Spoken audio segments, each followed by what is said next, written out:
ఇప్పుడు చెప్పండి సార్, ఇప్పుడు మాట్లాడదాం మనము. ఇప్పుడు మీకు ల్యాండ్ కావాలి, ల్యాండ్ కావాలి. ఇది ఎంత మొత్తము?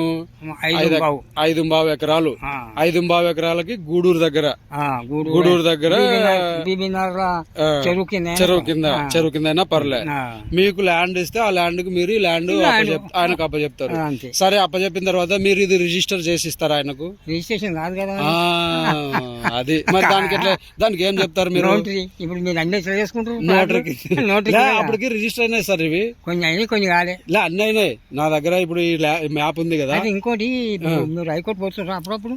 అవును, కేసు పెట్టినాం కాబట్టి ఓనర్స్ అంతా ఇంప్లీడ్ అయినారు కేసులో. అందరూ ఇన్వాల్వ్ అయ్యిండ్రు. అవును, ఇన్వాల్వ్ అయితే ఇప్పుడు ఈ ప్లాట్ లో గెలుస్తారా? గెలుస్తారా అంటున్నా. కేసు చెప్పలేం సార్ అది, ఎందుకంటే నా అనుభవంతో చెప్తున్నా.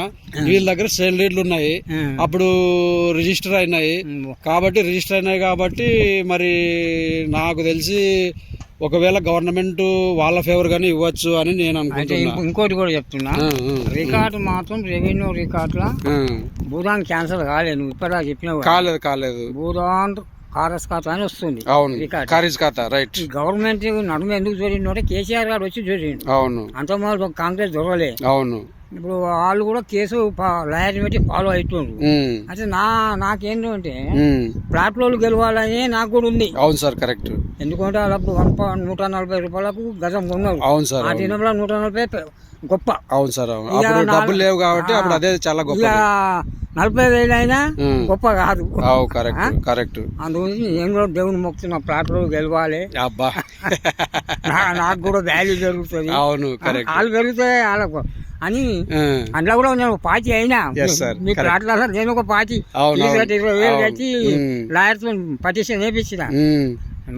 అయితే సార్, ఇప్పుడు నేనేమంటున్నా అంటే ఇది sector 2 block U. Anand Swaroop అని మోస్ట్ సీనియర్ పర్సన్ ఆయన ప్లాట్ అదే ఫెన్సింగ్ కడ్డీలు వేసుకొని నేను కొద్దిగా గ్రౌండ్ ఇది డెవలప్ చేసుకుంటాను అని చెప్పి అంటున్నాడు కదా.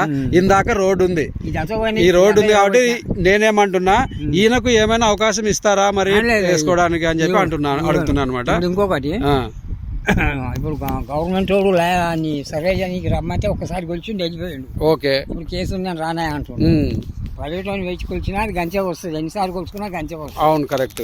ఇప్పుడు నేను ఆయనకు ప్లాట్ గురించి మొన్న ఈ రోడ్ అంతా ఎడగొచ్చిన కుప్ప నూకిన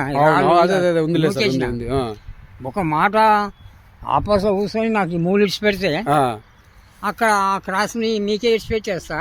నువ్వు ఖరాబ్ కావు, నేను ఖరాబ్ కావు. అప్పుడు ఈ ప్లాట్ దాకా నేను రాను. మాట గీటంకాల దాకా వస్తుండే. అని నేను అనేది అంటే ఒక మన ధర్మంలో ఎవరమైనా ధర్మం అనేది ఒకటి ఉండాలని. నేను ఒకసారి వచ్చి బీబీ నారాయణ 6 జడ వచ్చినాడు, 3 దాలు ఇచ్చిన క్లాస్ కొట్ట అని వచ్చాడు.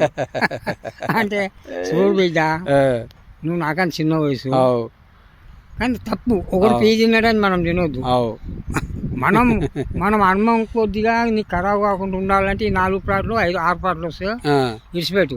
కాదంటే ఇందా సగం, ఈ ప్లాట్ల సగం ఆ ప్లాట్ల సగం పోతుంది, నువ్వు ఖరాబ్ అవుతావు. అవును, నువ్వు ఖరాబ్ కాకుండా నేను ఖరాబ్ కాకుండా ఉండాలని చెప్తున్నా.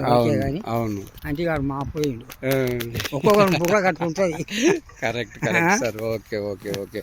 నాకు కూడా ఇదే డౌట్ క్లియర్ డౌట్ ఉండింది. ఇప్పుడు ఇక్కడ ఎందుకంటే 4 ఉన్నారు సార్, ఇక్కడ ప్లాట్ ఓనర్స్ 4 ఉన్నారు. మరి నేను కూడా అదే చెప్తున్నా ఇక్కడ, ఎందుకంటే ఫార్మర్స్ ఆల్రెడీ ఫార్మింగ్ చేస్తున్నారు, వాళ్ళు అవాయిడ్ చేసినారు, డెమాలిషన్ చేసినారు కాబట్టి మనం ప్రజెంట్ అక్కడ వేసుకోవడం బాగోదు. ఒకవేళ మనం ఏదైనా వేసుకోవాలనుకుంటే రైతులతో మాట్లాడి కానీ లేకపోతే నార్నే వాళ్ళతో మనం క్లారిటీగా తీసుకొని కూడా మాట్లాడి చేద్దామని చెప్పి అన్నాను నేను.